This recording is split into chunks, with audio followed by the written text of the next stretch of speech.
ನಗರದಲ್ಲಿ ಖಾಜಾ ಬಂದೇ ನವಾಜರ ಉರುಸ್ ಹಿನ್ನೆಲೆ ದೀಪೋತ್ಸವ ಎರಡನೇ ದಿನ ಕೂಡ ಸಮರೋಪಾದಿಯಲ್ಲಿ ಹರಿದು ಬಂದ ಭಕ್ತರು. ಐತಿಹಾಸಿಕ ಖಾಜಾ ಬಂದೇ ನವಾಜರ ಉರುಸ್ ಅರ್ಥಾತ್ ಜಾತ್ರೆ ನಡೆದಿದ್ದು, ಜಾತ್ರೆಯ ಎರಡನೇ ದಿನವಾದ ಇಂದು ಮೇ 25ರಂದು ರಾತ್ರಿ 10 ಗಂಟೆಗೆ ದರ್ಗಾದ ಆವರಣದಲ್ಲಿ ದೀಪೋತ್ಸವ ಸೇರಿದಂತೆ ವಿವಿಧ ಧಾರ್ಮಿಕ ಕಾರ್ಯಗಳು ಜರುಗಿದವು.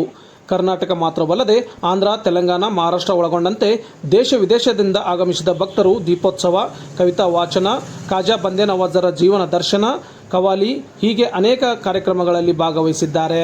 ಜಾತ್ರೆ ನಿಮಿತ್ತ ದರ್ಗಾಕ್ಕೆ ವಿದ್ಯುತ್ ದೀಪಗಳಿಂದ ಅಲಂಕರಿಸಲಾಗಿದ್ದು, ಇಡೀ ರಾತ್ರಿ ಜಾತ್ರಾ ಸಂಭ್ರಮ ಮುಂದುವರೆಯಲಿದೆ.